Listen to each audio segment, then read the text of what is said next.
Assalamualaikum warahmatullahi wabarakatuh. Perkenalkan, nama saya Nasik Bilai Fahmi dari 11 MIPA 5. Saya akan membacakan cerita pendek yang berjudul Surat Cinta dan Sebatang Coklat. Let's go. Surat Cinta dan Sebatang Coklat.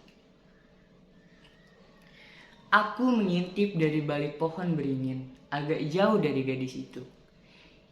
Ia masih duduk bersimpuh di sana. Wajahnya terlihat serius.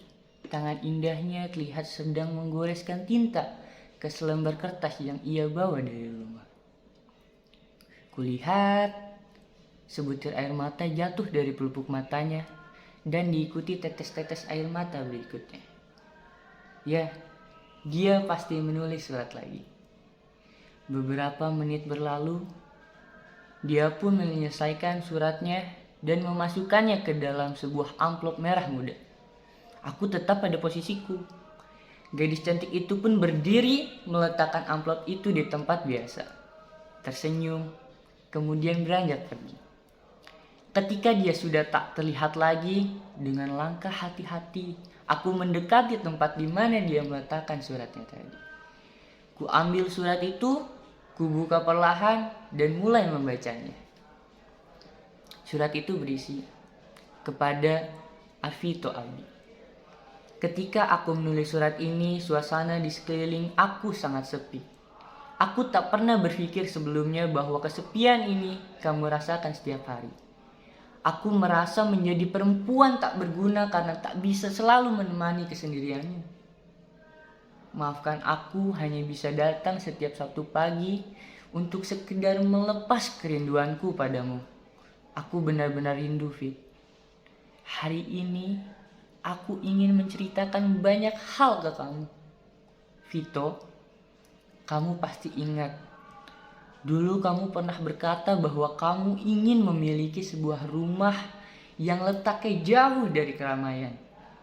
Ketika itu, kamu berkata, kamu ingin hidup di sana bersama orang yang kamu sayang, dan kamu berkata orang itu adalah aku.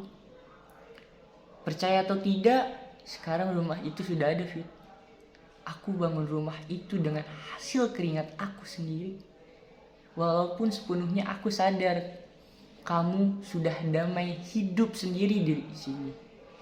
Tapi setidaknya aku berhasil mewujudkan salah satu keinginan kamu. Semoga kamu terkesan, Fit. Oh iya, Fit. 2 hari yang lalu, aku menerima seikat bunga dari kakak kamu, Kak Restu. Awalnya aku kira itu hanya sebagai ucapan selamat dari Kak Restu atas kelulusan aku. Tapi ternyata tidak. Kak Restu mengungkapkan perasaannya ke aku, Fit.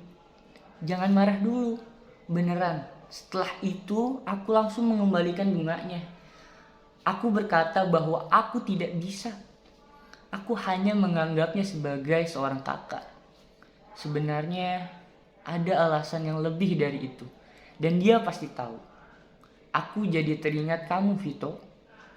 Ketika kamu mengungkapkan perasaan kamu ke aku, kamu kasih aku sebatang coklat. Karena kamu sangat tahu aku tidak suka bunga. Pokoknya, kamu itu orang yang paling bisa mengerti aku. Dan selamanya kamu tak akan pernah tergantikan. Fit, sebenarnya surat ini tidak sama seperti surat-suratku sebelumnya. Surat ini bukan hanya sekedar surat cinta, tetapi surat perpisahan. Vito, entah aku harus bagaimana, bahagia atau berduka ketika mengatakannya. Aku akan pergi. Aku mendapat beasiswa untuk melanjutkan S2 di Jepang. Aku akan mewujudkan satu lagi keinginan kamu. Keinginan kamu untuk menulis nama kita berdua di puncak Gunung Fuji. Di Jepang nanti, aku akan menghuni rumah impian kamu, Fit. Rumah impian kita berdua. Aku tidak sendirian di sana. Aku percaya bayangan kamu selalu ada di samping aku. Vito, ini berarti aku harus meninggalkan kamu di sini sendirian. Selama beberapa tahun ke depan, aku tidak bisa melakukan ritual Sabtu pagi mengunjungimu. Jujur, aku sedih, Fit. Tapi aku yakin jalan yang aku ambil ini akan membahagiakan kamu dan kedua orang tuaku. Doakan saja aku dari sini. Fit, kamu lihat, matahari di sini mulai tenggelam. Ini adalah waktu favorit kita, Fit. Senja. Mungkin saatnya aku pulang seperti biasanya. Bersamaan dengan surat ini, kusertakan sebatang coklat kesukaanmu. Kuletakkan di bawah nisan yang berukir indah namamu. Aku pamit sayang. Selamat tinggal. Doakan aku supaya tetap bahagia. I love you more. Vito. Terdalam, Regita Veronica. Tanpa sadar, aku berurai air mata usai membacanya. Membaca surat tersebut, aku baru menyadari sepenuhnya bahwa gadis itu masih belum bisa lepas dari Vito, adik lelakiku yang kini telah hidup damai di akhirat sana. Tiba-tiba aku menyesal pernah mengungkapkan perasaanku padanya. Karena apa?